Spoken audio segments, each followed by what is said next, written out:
Hey guys, it's Kimberly. Welcome back to my channel. If you're new here, then welcome to Sweet Red Poppy. On today's episode, we are going to be using sublimation blanks to make some really cute apparel. So if you are new to sublimation, it is a really neat process and I wanted to share it with you because it's something that has been requested over and over again. You might have already seen my Cricut video on infusible ink, and that was really fun, and this one is even a little bit easier than that. I wanted to share this technique with you because I think you're really going to love the results. So on today's episode, we're going to be using my Sweet Red Poppy files. These are exclusive files for my Poppy Club.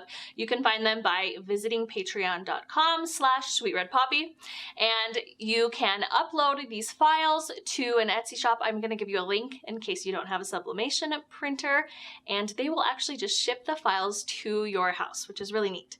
So for today's tutorial, we're making this really cute shirt. I think you're gonna love it. It says crafter's gonna craft, and it has all of my favorite crafting tools on it.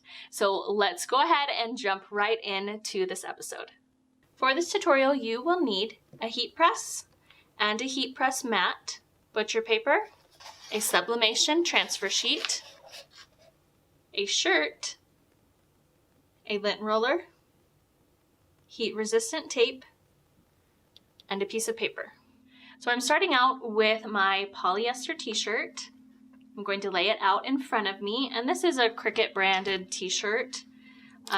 You can find them on pretty good sales on Cricut.com, so I always watch out for one of those good sales because it's a pretty soft shirt and I really like the way that it hangs and the way that it fits. So that's what I'm using. Inside of my t-shirt, I am going to put a piece of cardstock paper. What this piece of paper will do is prevent any transfer of that ink to the back side of the shirt. We only want our design on the very front of our shirt, so this is going to keep it that way. So go ahead and slide this inside. And if you're using a really large design, you could put 2 pieces of paper in there. It's really up to you. So I'm going to make sure this is nice and flat, and I want it evenly proportioned. So take a minute just to move everything around. I'm going to press this with my EasyPress just to heat everything up. I want to remove all of my wrinkles so that I don't have to worry about any of that. So just really quick press just to get it all nice and flat. Now, what I want to do is use my lint roller to remove anything that might be on this shirt. The thing about sublimation is when you're heating something up that high, if you end up with maybe a fiber or a hair or a little piece of lint, it's going to turn bright blue under that, and we don't want to mess up our design. So just take a minute to really roll your shirt along the entire place where your design is going to be transferred. And a lot of times you don't even notice that little piece of lint or hair because it's so small, but it can actually really look pretty bad in your final design. You can see, even though I thought that my shirt was pretty clean, I picked up quite a bit of lint just rolling it one time. So I'm going to do one more roll because I don't want to go to all that work and end up with a result that I'm not happy with. Also want to make sure that your hands are nice and clean as well. I like to wash my hands with soap and water and then dry with a paper towel instead of a normal towel because you could transfer little fibers that way as well. Okay, so that is looking good. Now it's time for my transfer sheet. For this shirt, I am using a sublimation transfer sheet. So I found this online on Etsy. I found a shop that would let me upload my own personal files, and then they print it off on their sublimation printer, and then they ship it to your home, which is nice in case you don't have a sublimation printer at home, which I do not, and it makes this whole process pretty seamless. You're just going to press it and then remove it. Now, this specific design is an exclusive file for my Poppy Club members. So if you're a member of that, you can find that in your files. So what I want to do is just place a little bit of tape at the top and the bottom of this. And what that does is make sure that our design doesn't move around at all while we're pressing it. We want nice, crisp, clean lines. And if it moves around a little bit, you might get a little bit of ghosting. So I'm going to cut a little piece of tape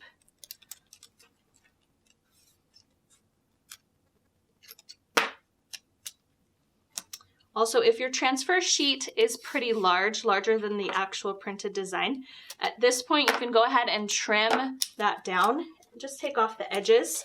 It makes it a little bit easier to place your sheet and know exactly where it should go. So I like to make sure that my design is just a few inches below the bottom of my neckline. And then I usually eyeball it. You can use a ruler. So if you want to use a ruler, you can measure from your shoulder seam to your shoulder seam to get an idea of where your middle is at. So we have 14.5 inches, so 7.25. That looks like sometimes your shirt will be a little bit off. I mean, keep in mind, this is a knit shirt, so there is room for error because knit has a lot of stretch. So the actual middle point is right here. It's a little bit off, but we are gonna go from this seam line right here. I'm gonna make sure that this is centered. Okay, so my design is centered. I'm gonna leave my little ruler just so it doesn't move. Tape my design. Secure it in place. And I'm also going to tape the bottom of this. Flatten out your page. I'm gonna move this whole thing up just a little bit. And then readjust everything. Remember, you're working with a knit shirt, so it will stretch a little bit as you move it. And at this point, I want to take some butcher paper and cover up my design. Now, the reason that I'm covering it up is I want to protect my shirt because we are going to be exposing the shirt to a lot of heat, a high temperature, 400 degrees, which could cause some burning on my shirt. So I just want to make sure that my shirt is protected from that heat. So I'm covering this up. The next step is for us to use our heat press and press the design onto the shirt. Now, what happens during this process is pretty neat. What we're going to do is we're going to be turning a solid, which is our ink, into a gas. So what happens is when it heats up, it releases into a gas, and then it's able to actually, that ink is able to become part of our t-shirt. So it actually becomes part of the fibers. So similar to the process of dyeing a t-shirt, except that we have a really nice printed design, so we're able to control exactly where that ink goes. So it's a pretty cool process. It's different than iron-on in the idea that it's one with the fabric instead of having an extra layer on top of the fabric. So I have preheated my EasyPress to 400 degrees and I am going to press it for 45 seconds. It's really important that you have a heat press that has a consistent temperature because it has to remain at that high heat for the entire time to turn that solid into a gas. So I'm just going to double check my design, make sure that I am covering the entire design with my heat press. Okay, so I just like to double check on all sides that I have completely covered my design with my EasyPress. I'm gonna go ahead and press start, because if you have any part that isn't covered, then it's not going to transfer completely. You do want to put a little bit of pressure onto your heat press and then just let it count down. Once your Cricut EasyPress beeps, you can just remove your EasyPress. And now is the exciting part. We're going to remove our design and see how it transferred. So you can even see on this paper that I used, we have a little bit of transfer. So if we wouldn't have used this to protect our shirt, we would also have this transfer on our EasyPress, which is not good. So just keep in mind, this piece of paper is going to be really hot after it's been heated to 400 degrees. So be careful when you're removing this.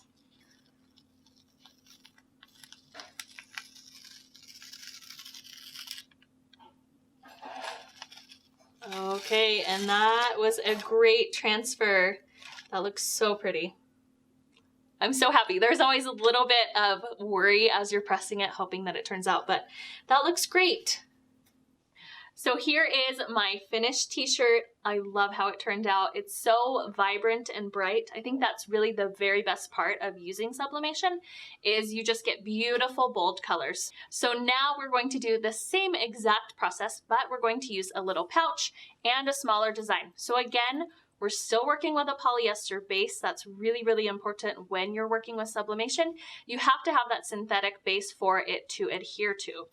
Okay, we are ready for design number 2. So I am using this cute sublimation bag that I found at a crafting store, and I'm going to use my second sheet. This one says, "Be positive." This is a file that is available for my Poppy Club. So if you are one of my members, you have access to this. If you want to become a Poppy Club member, you can just check in the description below for a link to my Patreon account.